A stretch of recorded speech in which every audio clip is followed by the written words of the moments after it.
Ku buat nasib suami dan mertua merana setelah hadirnya pelakor di rumah ini. Aku tarik semua fasilitas hasil jerih payahku. Matahari baru saja naik saat aku menyusuri koridor rumah besar ini. Rumah yang dulu kupandang penuh rasa bangga, kini terasa seperti penjara. Hari ini adalah hari yang kuputuskan untuk mengakhiri segalanya. Aku, Yasmin, takkan membiarkan diriku terus-menerus diinjak oleh mereka yang seharusnya melindungiku. Langkahku terhenti di depan kamar mertua. Pintu kayu jati yang tebal itu terasa seperti tirai yang menutupi semua kebusukan yang terjadi di dalam. Aku tahu, di balik pintu itu, suamiku dan mertuaku tengah merencanakan sesuatu. Kamu harus mendukung dia, Bu. Yasmin gak akan kemana-mana. Dia terlalu cinta sama aku. Suara suamiku, Farhan, terdengar jelas saat aku berdiri di balik pintu. Farhan, ibu sudah bilang, jangan terlalu yakin. Kalau Yasmin tahu yang sebenarnya, kita semua bisa habis. Suara mertua perempuanku, Bu Mirna, terdengar sedikit gemetar. Aku menggenggam erat dokumen di tanganku, sebuah bukti pengkhianatan yang akan mengubah hidup mereka selamanya. Mereka tidak tahu bahwa aku sudah tahu segalanya, dari awal hingga akhir. Perempuan itu, yang mereka pelihara di belakangku, sudah menjadi duri yang menancap dalam di hatiku. Aku masuk tanpa mengetuk. Farhan dan Bu Mirna terkejut. Wajah mereka pucat, seperti baru saja melihat hantu. Kalian tidak perlu berbisik-bisik lagi. Aku tahu semuanya. Suaraku tenang, tapi mataku menatap tajam ke arah mereka. Farhan mencoba berdiri, tapi tubuhnya kaku. Yasmin, ini nggak seperti yang kamu pikirkan. Aku melemparkan dokumen itu ke meja di depan mereka. Tidak seperti yang kupikirkan. Jadi, merawat perempuan lain dengan uangku itu normal menurut kalian? Bu Mirna mencoba menenangkan suasana. Yasmin, Deng.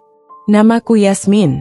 Aku adalah seorang wanita yang lahir dari keluarga sederhana namun penuh kasih sayang. Ayahku seorang pedagang kecil, sementara ibuku mengabdikan hidupnya untuk keluarga. Berkat usaha keras mereka, aku berhasil menyelesaikan pendidikan hingga menjadi seorang pengusaha yang cukup sukses di usia muda. Hidupku seolah sempurna, hingga aku bertemu Farhan. Farhan adalah seorang pria yang memesona.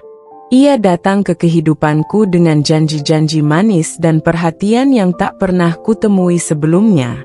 Kami bertemu di sebuah acara bisnis, di mana ia memperkenalkan dirinya sebagai seorang konsultan keuangan. Penampilannya rapi, tutur katanya sopan, dan ia pandai membuat orang merasa nyaman. Dalam hitungan bulan, kami menikah. Namun, perjalanan rumah tangga kami tidak seindah dongeng. Setelah menikah, aku mulai melihat sisi lain dari Farhan. Dia bukan pria pekerja keras seperti yang selalu ia ceritakan. Sebaliknya, ia terlalu nyaman hidup dengan kemewahan yang kumiliki. Meski begitu, aku mencoba memahami. Aku berpikir, mungkin ia hanya butuh waktu untuk menyesuaikan diri. Mertua perempuanku, Bu Mirna, adalah cerita lain. Dari awal, aku sudah merasa ada yang ganjil dengan sikapnya. Ia selalu berbicara manis di depanku, tapi tindakannya seringkali berbeda. Ia terlalu sering ikut campur dalam urusan rumah tangga kami, dari hal kecil hingga keputusan besar. Tapi aku membiarkannya, karena aku tahu Farhan sangat menyayangi ibunya. Pernikahan kami berjalan selama 5 tahun. Aku berusaha keras menjadi istri yang baik. Aku tidak hanya mendukung Farhan secara emosional, tetapi juga secara finansial. Aku bahkan mengizinkannya bekerja di perusahaan yang kubangun dari nol. Kupikir, jika dia memiliki tanggung jawab di tempat kerja, dia akan tumbuh menjadi pria yang lebih mandiri. Namun, ternyata itu adalah kesalahan besar. Di balik semua pengorbananku, Farhan dan ibunya menyimpan rahasia yang akan menghancurkan kepercayaanku sepenuhnya.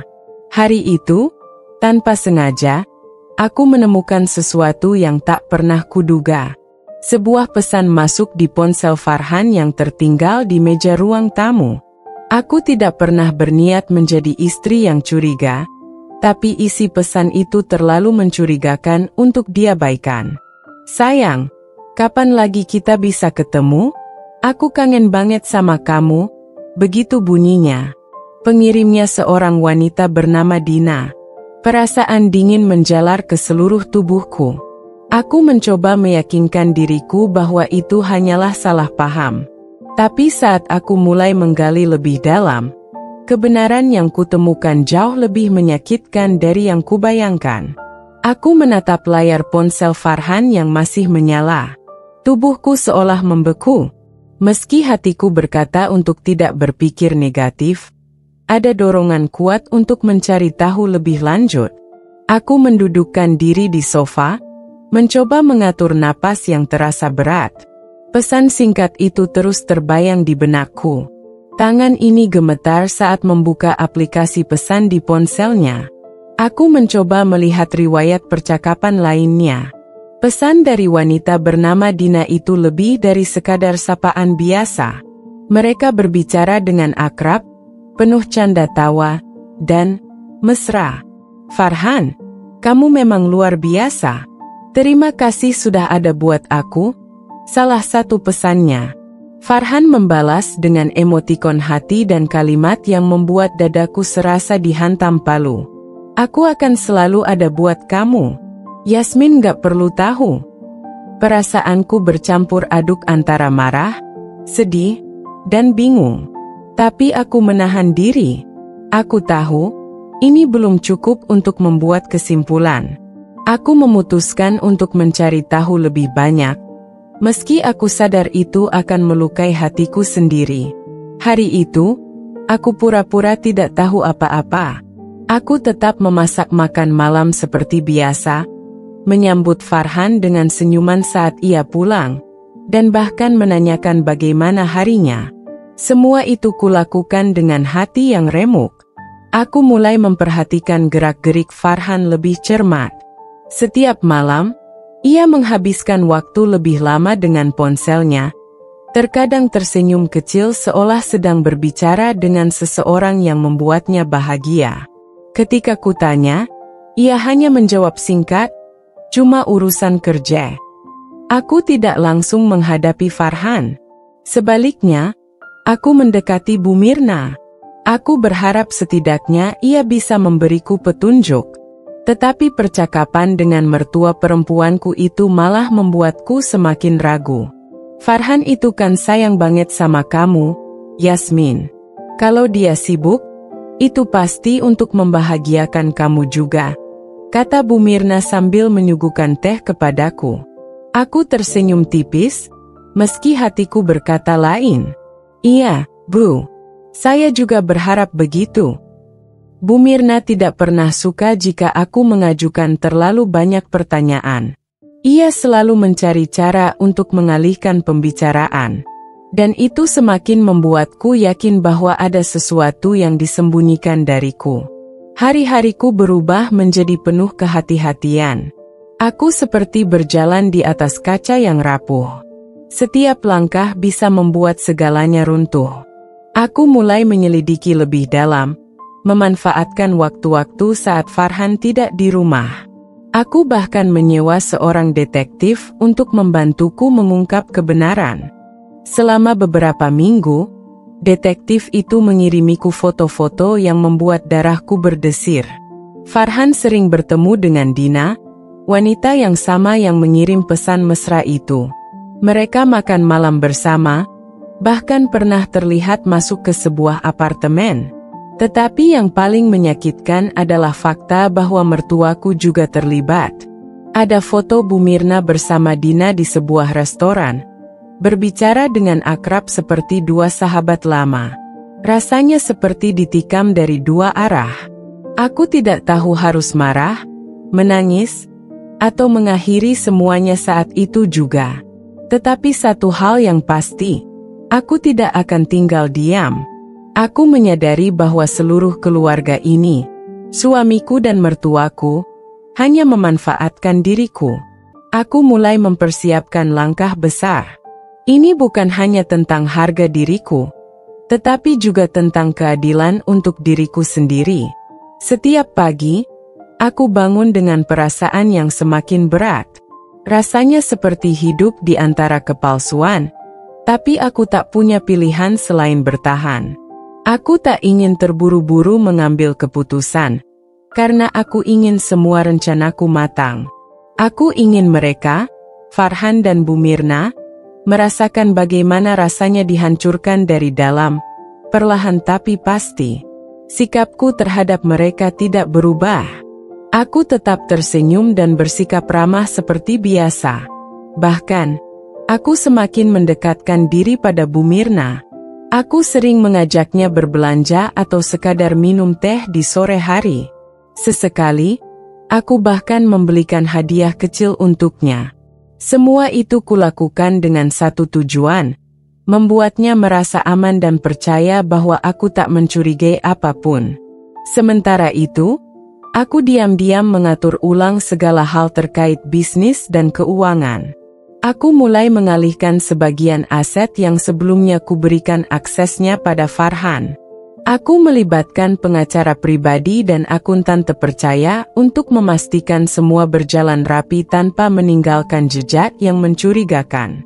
Aku tahu, langkah ini akan menjadi tamparan besar bagi mereka saat waktunya tiba.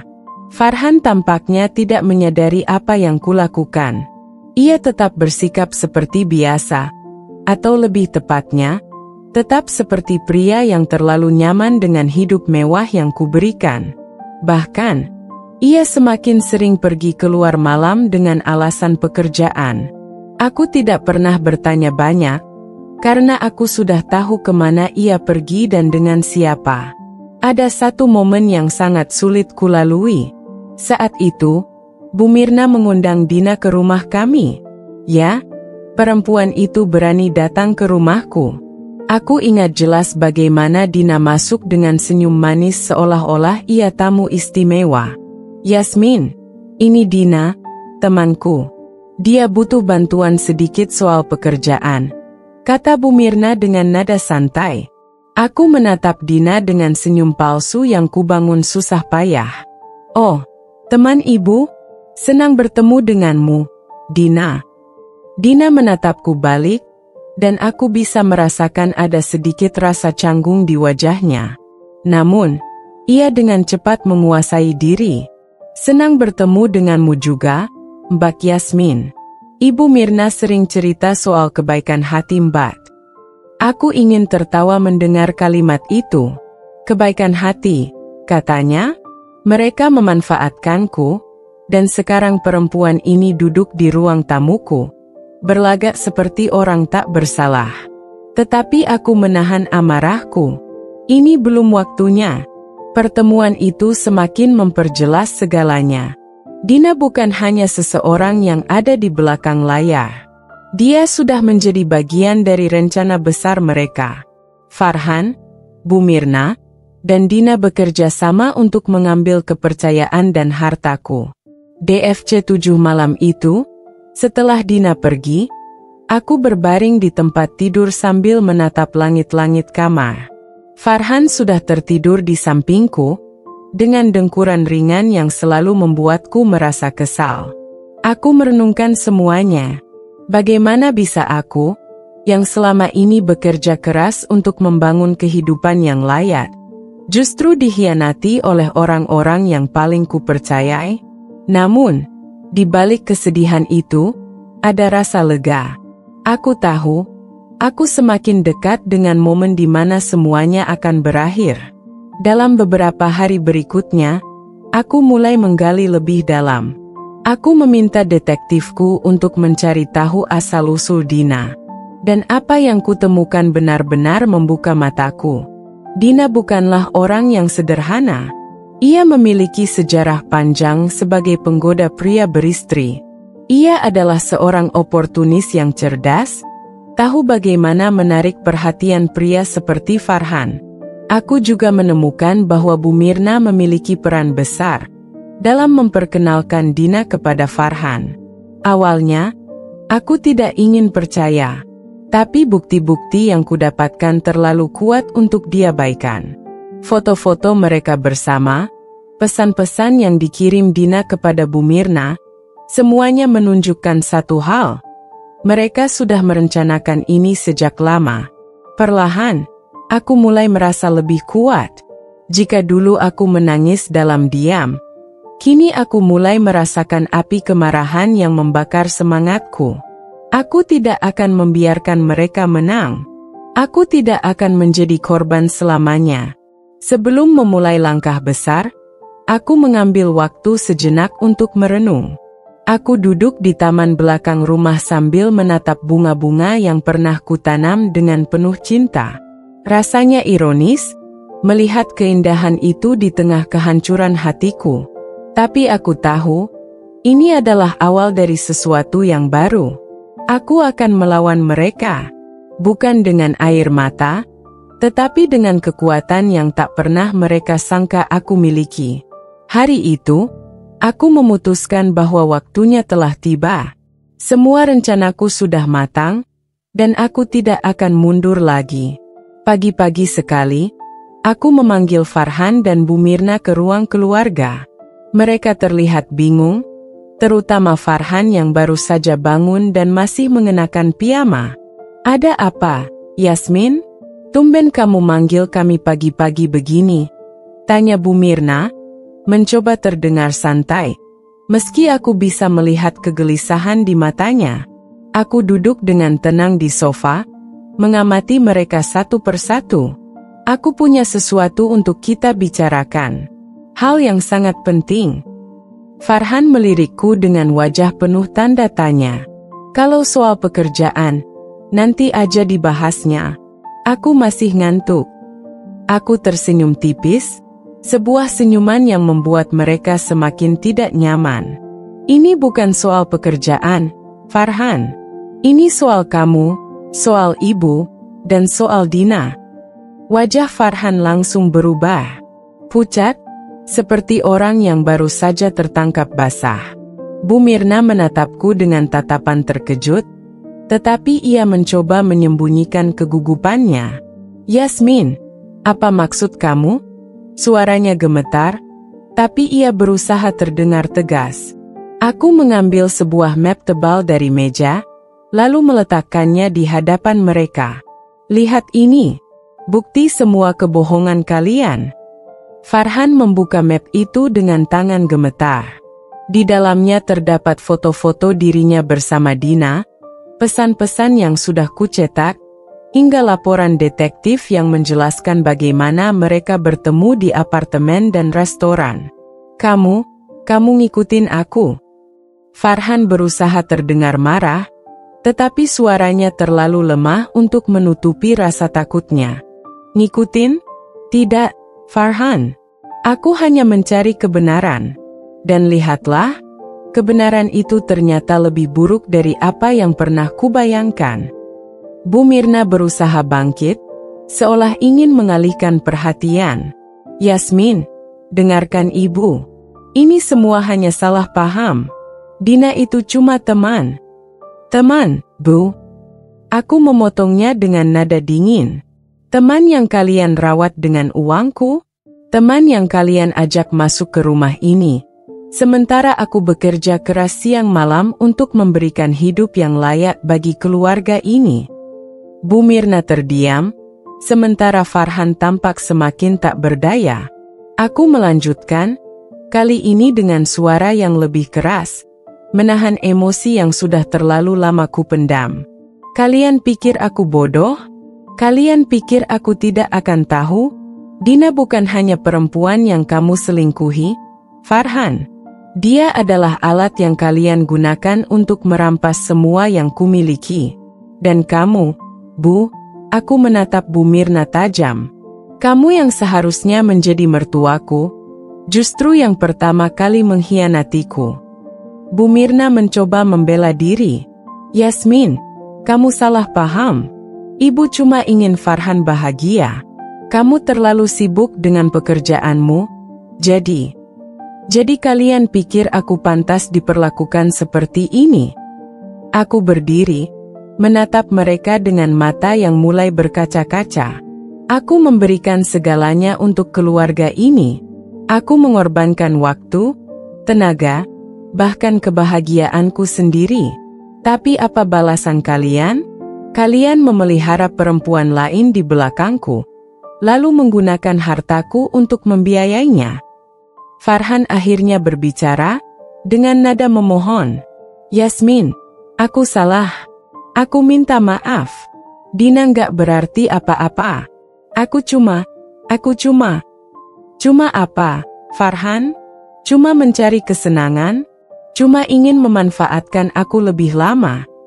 Aku memotongnya dengan suara penuh kemarahan. Kamu tahu apa yang paling menyakitkan? Aku percaya sama kamu. Aku percaya kamu akan jadi suami yang baik. Tapi ternyata aku salah besar. Aku menarik napas dalam-dalam, mencoba menenangkan diri. Mulai hari ini, semuanya berakhir. Aku sudah menarik semua akses kalian ke aset-asetku. Tidak ada lagi rumah mewah ini, tidak ada lagi mobil, tidak ada lagi uang yang mengalir ke rekening kalian. Kalian akan merasakan hidup tanpa semua fasilitas yang pernah kuberikan. Wajah Farhan dan Bu Mirna semakin pucat. Yasmin, kamu nggak bisa lakukan ini. Kita ini keluarga, seru Farhan. Aku menatapnya dengan dingin. Keluarga? Apa arti keluarga bagimu, Farhan? Apakah keluarga berarti mengkhianati orang yang mencintaimu? Jika itu definisi keluarga menurutmu, aku lebih baik sendiri. Aku berjalan menuju pintu, meninggalkan mereka yang masih terdiam, terlalu terkejut untuk berkata-kata. Sebelum keluar, aku berbalik untuk terakhir kalinya. Selamat tinggal, Farhan. Selamat tinggal, Bu. Nikmati hidup baru kalian. Hidup tanpa aku dan semua yang pernah kuberikan. Aku meninggalkan mereka di ruang keluarga itu, dengan perasaan campur aduk antara lega dan sedih. Tapi aku tahu, ini adalah langkah yang harus kuambil demi diriku sendiri. Ketika pintu rumah itu kututup, rasanya seperti menutup seluruh babak hidup yang penuh luka. Namun, langkahku menuju mobil terasa berat. Air mata yang sejak tadi kutahan mulai mengalir tanpa henti. Aku menggenggam setir mobil, menunduk, mencoba bernapas di tengah gelombang emosi yang membanjiriku. Bayangan Farhan dan Bu Mirna terus berputar di kepalaku. Wajah mereka yang ketakutan, keterkejutan yang terpancar jelas saat mereka menyadari semua yang telah kulakukan. Tapi apakah itu cukup? Apakah mereka benar-benar mengerti betapa dalamnya luka yang mereka ciptakan? Aku tidak tahu. Yang ku tahu hanyalah aku harus pergi, menjauh dari mereka. Aku menginjak pedal gas dan melaju ke arah kantor. Kantorku adalah satu-satunya tempat di mana aku merasa memiliki kendali penuh atas hidupku. Di sana, aku adalah seorang pemimpin, seseorang yang dihormati. Tidak ada ruang untuk kebohongan atau pengkhianatan. Namun, setibanya di kantor, semuanya terasa berbeda. Meja kerjaku yang biasanya memberikan rasa tenang kini terasa seperti beban. Aku menatap tumpukan dokumen, tetapi pikiranku melayang ke tempat lain. Ke masa-masa awal pernikahan kami. Bagaimana Farhan dulu begitu perhatian, begitu peduli. Apakah semua itu hanya topeng? Atau ada momen-momen kecil di mana dia benar-benar mencintaiku? Aku tidak bisa berpikir jernih. Aku akhirnya mengambil cuti mendadak dan pergi ke apartemen kecil yang baru saja kusewa untuk diriku sendiri. Tempat itu menjadi pelarianku, jauh dari kenangan yang menyakitkan. Di sana, aku duduk di lantai, memandangi sebuah kotak kecil yang kubawa dari rumah. Di dalamnya terdapat foto-foto pernikahan kami, kartu ucapan ulang tahun yang ditulis Farhan, dan beberapa benda kecil yang dulu memiliki makna besar. Sekarang, semua itu hanya terasa seperti serpihan kebohongan. Kenapa? Gumamku pada diri sendiri, suara yang pecah karena tangis. Kenapa aku tidak cukup baik untuk mereka? Kenapa mereka tega menghancurkanku seperti ini? Aku mencoba mencari jawaban, tetapi tidak ada apapun selain keheningan yang menyelimuti ruangan itu. Aku menangis hingga akhirnya tertidur di lantai. Keesokan harinya, aku bangun dengan kepala yang berat dan mata bengkak. Namun, aku tahu aku tidak bisa terus seperti ini.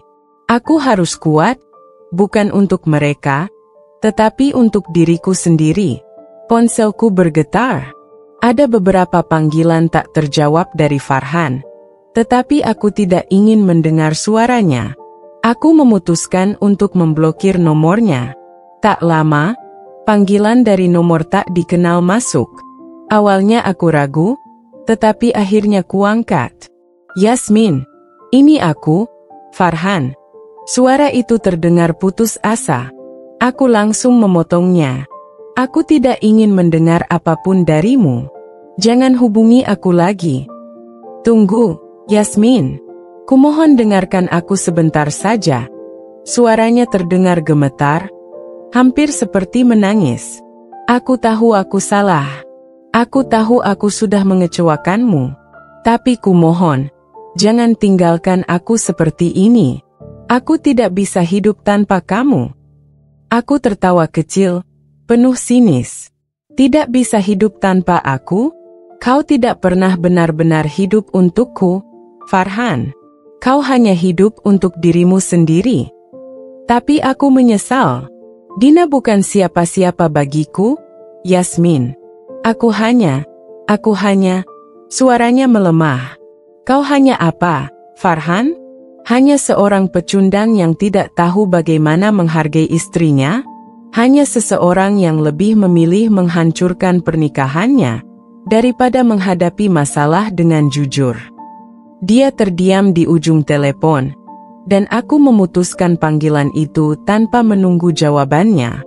Hari-hari berikutnya adalah perjuangan berat untuk membangun kembali hidupku.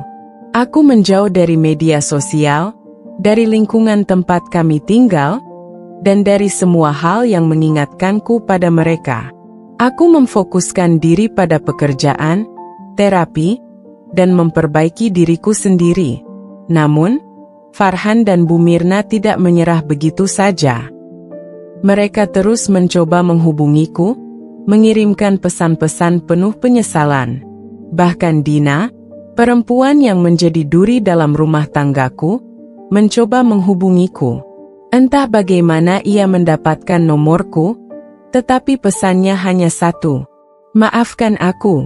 Aku tidak tahu semuanya akan jadi seperti ini. Aku tidak membalas. Dina tidak pantas mendapat sepotong pun dari pikiranku. Mereka semua tidak pantas. Di satu malam yang dingin, aku duduk di balkon apartemenku, memandang ke arah kota yang gemerlap. Ada rasa kosong yang masih tersisa, tetapi untuk pertama kalinya, aku merasa bebas. Bebas dari beban, dari kepalsuan, dari kebohongan. Dan dalam hati, aku berjanji pada diriku sendiri. Aku tidak akan pernah lagi membiarkan siapapun merampas kebahagiaanku. Tidak Farhan, tidak Bu Mirna, dan tidak siapapun. Bagian ini membawa emosi yang lebih intens, memperlihatkan bagaimana Yasmin berjuang menghadapi rasa sakit sekaligus mengambil langkah untuk memulihkan dirinya. Jika ingin ditambahkan elemen lain atau dilanjutkan lebih jauh, beritahu saya. Ponselku kembali bergetar di meja. Kali ini bukan dari Farhan atau Dina. Sebuah pesan masuk dari nomor yang kukenal baik, pengacara pribadiku. Semua proses sudah selesai. Aset-aset utama sudah sepenuhnya aman. Tidak ada lagi yang bisa mereka akses. Aku membaca pesan itu berulang kali, memastikan bahwa semua benar-benar berjalan sesuai rencana. Ada rasa lega yang perlahan menjalar di dadaku, meski masih bercampur dengan luka yang belum sepenuhnya sembuh. Namun, rasa lega itu tak berlangsung lama. Sekitar 1 jam kemudian, suara bel pintu apartemenku berbunyi. Aku mendekati pintu dengan hati-hati, mengintip melalui lubang kecil. Farhan berdiri di luar, wajahnya kusut, matanya merah. Aku membuka pintu hanya sedikit, cukup untuk berbicara. "Apa yang kamu lakukan di sini?" "Yasmin, tolong, biarkan aku bicara." Suaranya hampir tak terdengar. "Aku sudah cukup mendengar kebohonganmu, Farhan. Pulanglah. Aku nggak akan pergi sebelum kamu dengar semuanya," katanya sambil menahan pintu dengan tangannya. Aku menarik napas dalam-dalam, mencoba menahan amarah. "Kamu punya waktu 5 menit. Dia masuk ke apartemenku, berdiri di ruang tamu yang masih minim perabot. Aku menyilangkan tangan di dada, menatapnya tanpa ekspresi. "Yasmin, aku tahu aku salah. Aku tahu aku sudah menghancurkan segalanya. Tapi aku benar-benar menyesal. Aku nggak bisa hidup tanpamu. Tolong, beri aku kesempatan untuk memperbaiki semuanya," katanya dengan nada memohon. Aku tertawa kecil, sarkastis. "Memperbaiki? Kamu bahkan tidak tahu bagaimana menghancurkannya, Farhan. Kamu pikir permintaan maafmu cukup untuk menghapus semua ini?" Dia menggeleng. Air mata mulai mengalir di pipinya. Aku nggak tahu harus bilang apa lagi. Aku cuma nggak mau kehilangan kamu. "Sudah terlambat, Farhan. Kamu sudah memilih jalurmu, dan aku memilih jalurku. Tidak ada lagi kita." Dia jatuh berlutut, memegang tanganku. "Yasmin, tolong.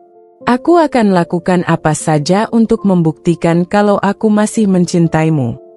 Aku menatapnya dengan dingin, menarik tanganku dari genggamannya. "Cinta? Kamu bahkan tidak tahu apa artinya cinta, Farhan. Kalau kamu mencintaiku, kamu tidak akan pernah melakukan ini sejak awal." Dia terisak, suara tangisannya memenuhi ruangan kecil itu. Tapi aku tidak merasakan apapun lagi.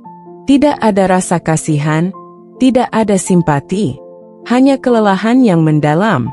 "Kembalilah ke ibumu, Farhan. Mungkin dia bisa memberimu nasihat tentang bagaimana menjadi manusia yang lebih baik. Tapi untukku, kamu sudah selesai." Dia terdiam, tubuhnya gemetar.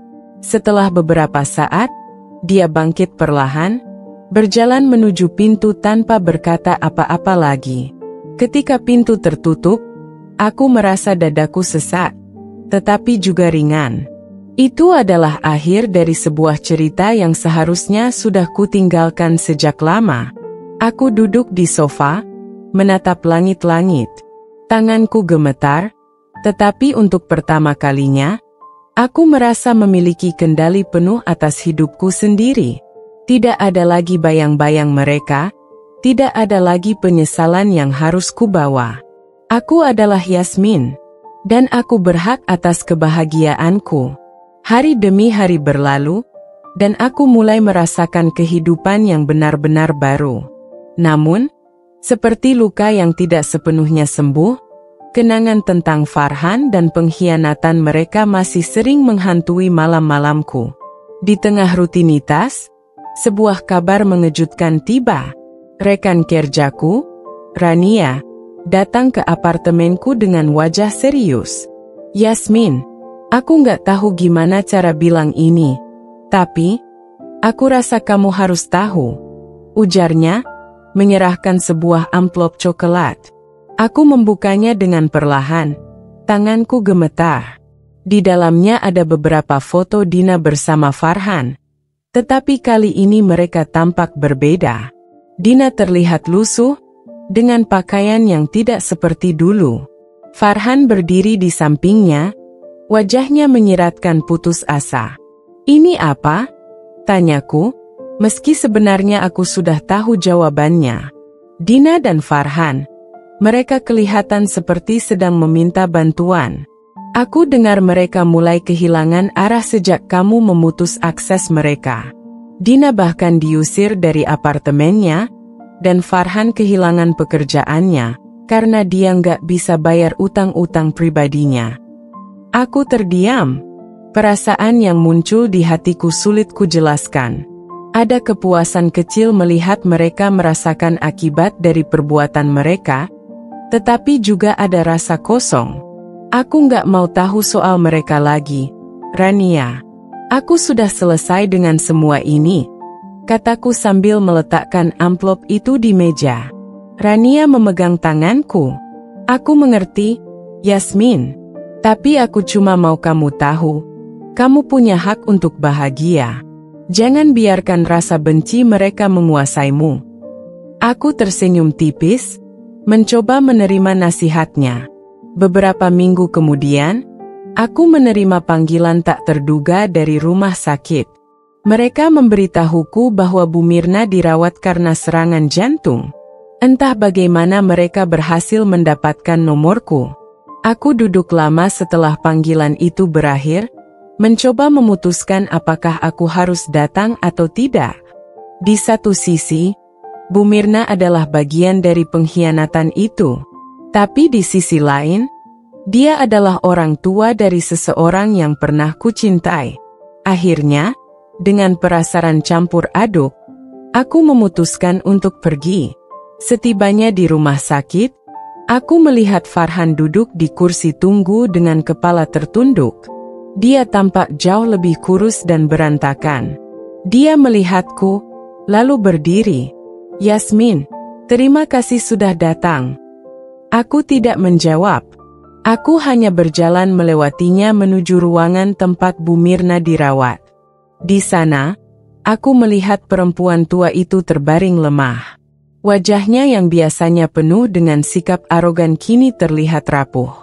Dia membuka matanya perlahan saat mendengar langkahku. "Yasmin," suaranya parau, hampir seperti bisikan. Aku hanya berdiri di dekat pintu, tidak mendekat. "Kenapa aku di sini?"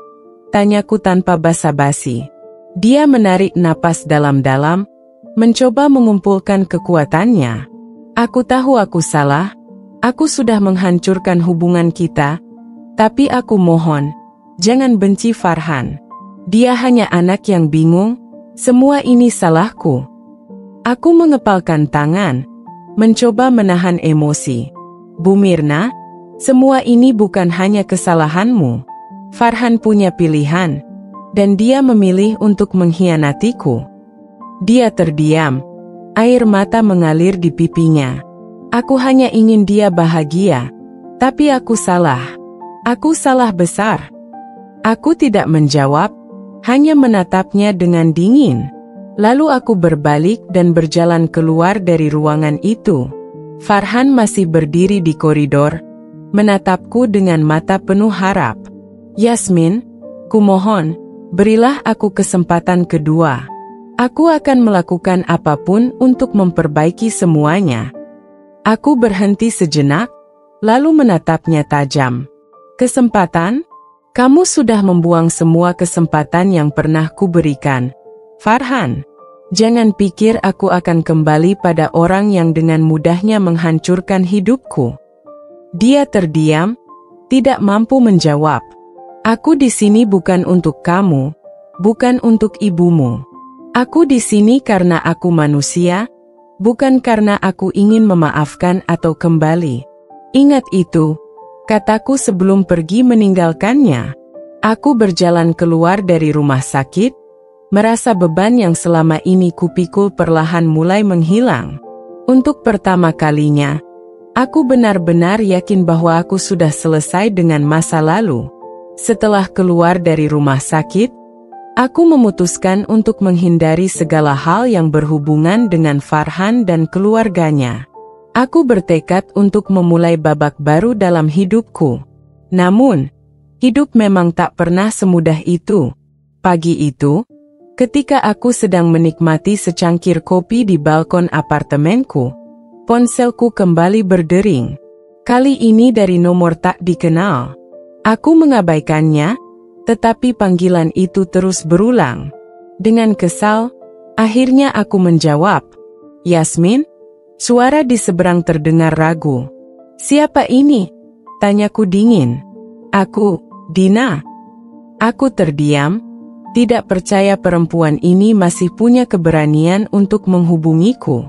Aku nggak tahu harus mulai dari mana, tapi aku benar-benar minta maaf. Aku tahu aku sudah menghancurkan hidupmu, dan aku menyesalinya. Kau menyesal karena apa? Karena hidupmu berantakan sekarang? Atau karena Farhan ternyata bukan seperti yang kau bayangkan? Tanyaku tajam. Dia terisak. Aku tahu aku pantas menerima semua ini. Tapi tolong dengarkan aku. Farhan bukan hanya menghancurkanmu. Dia juga menghancurkan aku. Aku nggak punya siapa-siapa lagi. Aku cuma ingin minta maaf sebelum semuanya terlambat. Aku tertawa kecil, penuh sinis. Kau pikir permintaan maafmu bisa mengubah apapun? Kau pikir aku peduli dengan kehancuran hidupmu? Kau tahu apa yang membuatku lebih kuat, Dina? Karena aku memilih untuk tidak peduli lagi dengan orang-orang seperti kalian. Aku tahu, katanya lirih. Aku cuma ingin kau tahu bahwa aku benar-benar menyesal. Aku memutuskan panggilan itu tanpa berkata apa-apa lagi. Tidak ada gunanya melanjutkan pembicaraan. Dina hanyalah pengingat dari masa lalu yang ingin kulupakan. Namun, kehidupanku yang mulai stabil terganggu lagi ketika aku menerima kabar bahwa Farhan diam-diam menjual barang-barang berharga miliknya. Bahkan beberapa yang pernah kuberikan padanya sebagai hadiah. Aku mengetahuinya dari seorang teman yang tidak sengaja melihatnya di sebuah toko gadai. "Yasmin, aku nggak bermaksud mencampuri urusanmu, tapi aku pikir kamu harus tahu," kata temanku melalui telepon. Aku menghela napas panjang, mencoba menenangkan diri. Biarkan saja dia. Itu bukan urusanku lagi. Namun, di balik kata-kataku, ada perasaan aneh yang sulit kugambarkan. Bukan simpati, bukan kasihan, lebih kepada kelelahan. Kenapa orang-orang ini terus mencoba menyeretku kembali ke kehidupan mereka? Beberapa hari kemudian, aku menerima surat dari pengacara Farhan. Dia meminta pembagian lebih dari aset yang sebenarnya sudah diatur dalam perjanjian kami. Alasannya, dia tidak punya apa-apa lagi. Aku membaca surat itu sambil menggelengkan kepala. Betapa rendahnya seseorang bisa jatuh, bahkan setelah menghancurkan hidup orang lain. Aku memutuskan untuk tidak menanggapi. Pengacaraku sudah mengurus semuanya, dan aku tidak perlu berurusan langsung dengannya. Namun, malam itu, ketika aku sedang membaca buku di sofa, pintu apartemenku diketuk dengan keras. Aku membuka pintu, dan di sana berdiri Farhan, dengan wajah kusut dan mata yang penuh desperation. "Kenapa kamu di sini?" tanyaku tajam. "Aku nggak punya tempat lain, Yasmin. Kumohon, biarkan aku masuk. Aku butuh bantuanmu," katanya dengan nada memohon. Aku menatapnya, hampir tidak percaya dengan keberanian yang dia tunjukkan. "Bantuan? Setelah semua yang kamu lakukan? Kamu pikir aku masih peduli? Aku tahu aku nggak pantas meminta apapun darimu. Tapi aku benar-benar terdesak. Aku bahkan nggak tahu harus pergi kemana," katanya dengan suara gemetar. Aku terdiam, mencoba mencari jawaban di wajahnya. Tapi yang kulihat hanyalah kehancuran seseorang yang dulu pernah kucintai, dan sekarang tidak lebih dari bayangan masa lalu. "Farhan, aku bukan penyelamatmu. Aku bukan orang yang akan memperbaiki hidupmu setelah kamu sendiri yang menghancurkannya. Pulanglah, dan hadapi kenyataanmu sendiri. kataku sebelum menutup pintu di hadapannya. Dia mengetuk pintu beberapa kali lagi, memohon, tetapi aku tidak membukanya. Aku duduk di sofa, memejamkan mata, mencoba mengendalikan emosiku.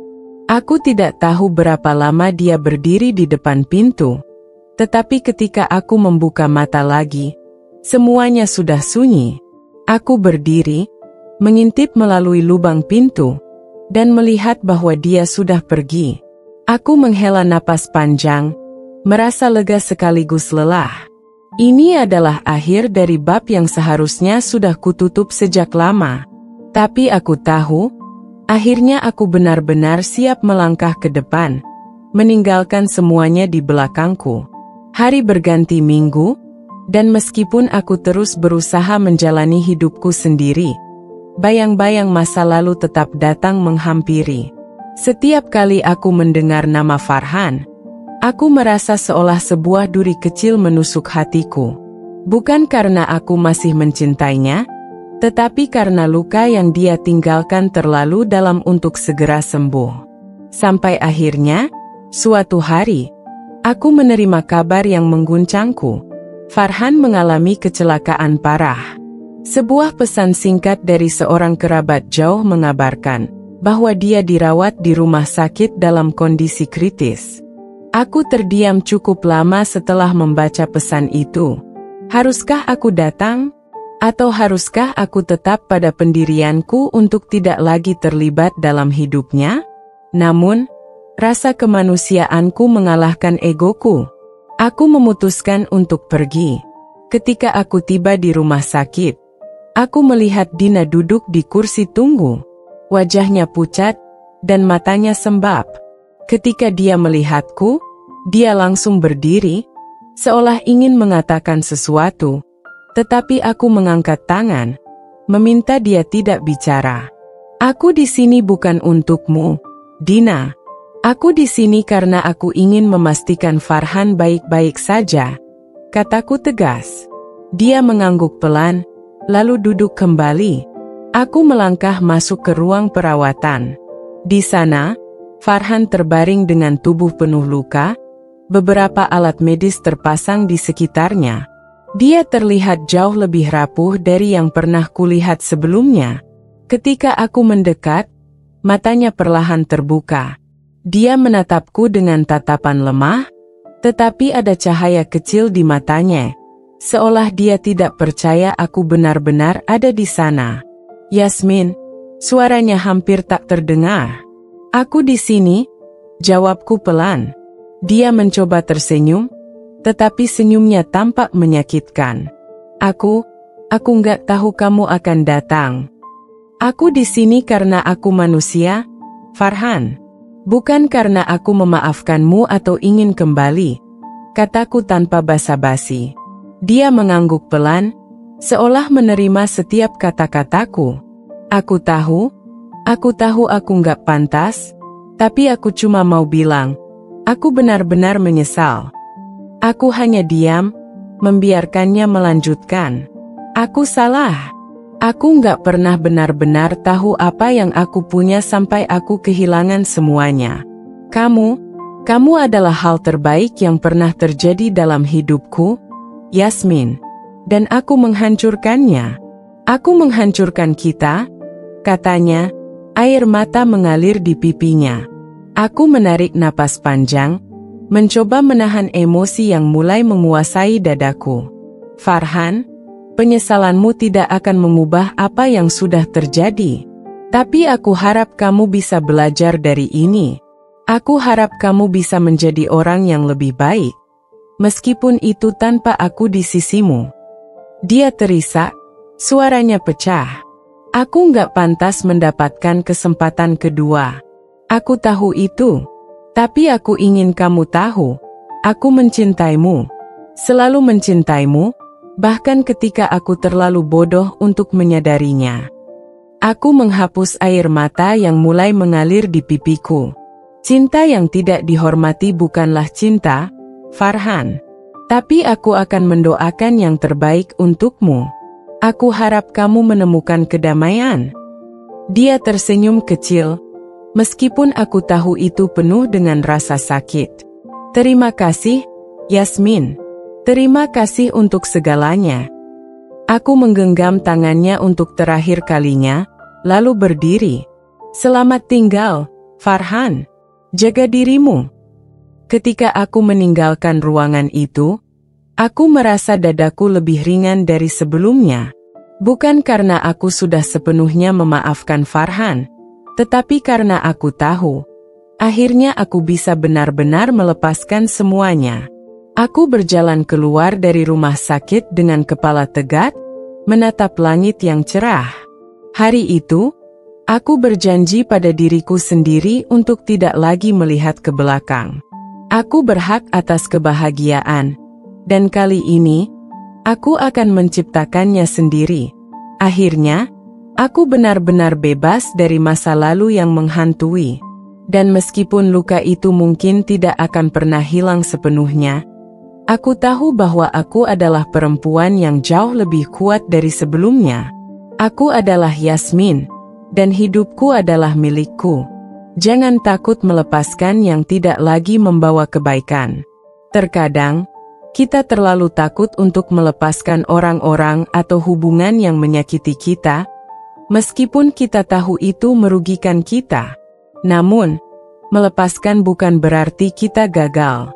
Justru, melepaskan adalah langkah pertama untuk membuka ruang bagi kebahagiaan dan kedamaian yang sejati. Belajarlah untuk melepaskan yang tidak lagi memberi manfaat pada hidupmu. Penyesalan tidak mengubah apapun, tetapi belajar dari kesalahan itu penting. Setiap orang pasti pernah membuat kesalahan, termasuk kita dan orang-orang di sekitar kita. Namun, penyesalan saja tidak cukup untuk mengubah keadaan. Yang lebih penting adalah bagaimana kita belajar dari kesalahan tersebut, mengambil hikmah, dan memastikan kita tidak mengulanginya. Terkadang, menerima penyesalan orang lain adalah bentuk kedewasaan, tetapi tidak selalu berarti kita harus kembali pada mereka. Keputusan yang kita ambil adalah tanggung jawab kita sendiri. Yasmin memilih untuk tidak kembali pada Farhan meski ia masih mencintainya. Ini mengajarkan kita bahwa keputusan yang kita buat untuk diri kita sendiri harus diutamakan, meskipun sulit dan penuh emosi. Mengambil keputusan yang tepat untuk diri sendiri adalah bentuk cinta kepada diri sendiri yang harus dihargai. Pemaafkan, tapi jangan lupakan pelajaran berharga dari pengalaman. Memaafkan bukan berarti melupakan atau membiarkan diri kita terluka lagi. Pemaafkan orang yang telah menyakitimu untuk memberi ruang bagi kedamaian dalam hatimu. Tetapi ingatlah pelajaran dari pengalaman tersebut. Itu akan membuatmu lebih bijak dan lebih kuat dalam menghadapi hidup. Kebahagiaan sejati ada dalam menghargai diri sendiri. Seperti yang ditemukan oleh Yasmin di akhir cerita, kebahagiaan sejati datang ketika kita menghargai diri kita sendiri. Ketika kita memutuskan untuk memilih hidup yang lebih baik, yang sesuai dengan nilai dan kebahagiaan kita, kita akan menemukan kedamaian yang tak tergantung pada orang lain. Cerita ini mengingatkan kita bahwa hidup ini penuh dengan pilihan, dan keputusan untuk melangkah maju, meski terasa sulit, adalah kunci untuk menemukan kebahagiaan sejati. Di balik setiap luka dan penderitaan, selalu ada kesempatan untuk memulai lagi. Seperti yang telah dialami Yasmin, kadang-kadang kita harus melalui jalan yang penuh dengan pengkhianatan, kekecewaan, dan kesedihan untuk menemukan kekuatan dalam diri kita sendiri. Hanya dengan melepaskan masa lalu yang menyakitkan, kita dapat membuka pintu untuk kebahagiaan dan kedamaian yang lebih sejati. Tidak ada yang lebih berharga daripada menghargai diri sendiri dan memilih untuk berjalan di jalan yang benar. Meski itu berarti harus meninggalkan orang yang pernah kita cintai. Yasmin mengajarkan kita bahwa kunci untuk melanjutkan hidup bukan terletak pada pengampunan semata, tetapi pada kemampuan untuk memahami bahwa kita layak mendapatkan lebih dari apa yang kita terima. Masa lalu mungkin selalu menghantui, tetapi kita memiliki kekuatan untuk mengendalikannya. Seperti Yasmin, kita semua bisa bangkit dan menemukan kebahagiaan kita sendiri. Bukan karena kita melupakan rasa sakit, tetapi karena kita memilih untuk lebih mencintai diri kita dan menjalani hidup yang lebih baik. Akhir cerita ini bukanlah tentang penutupan yang sempurna, melainkan tentang kebebasan untuk memilih jalan kita sendiri. Dengan hati yang lebih kuat dan pikiran yang lebih bijaksana, kita dapat menatap masa depan tanpa terbelenggu oleh bayang-bayang masa lalu.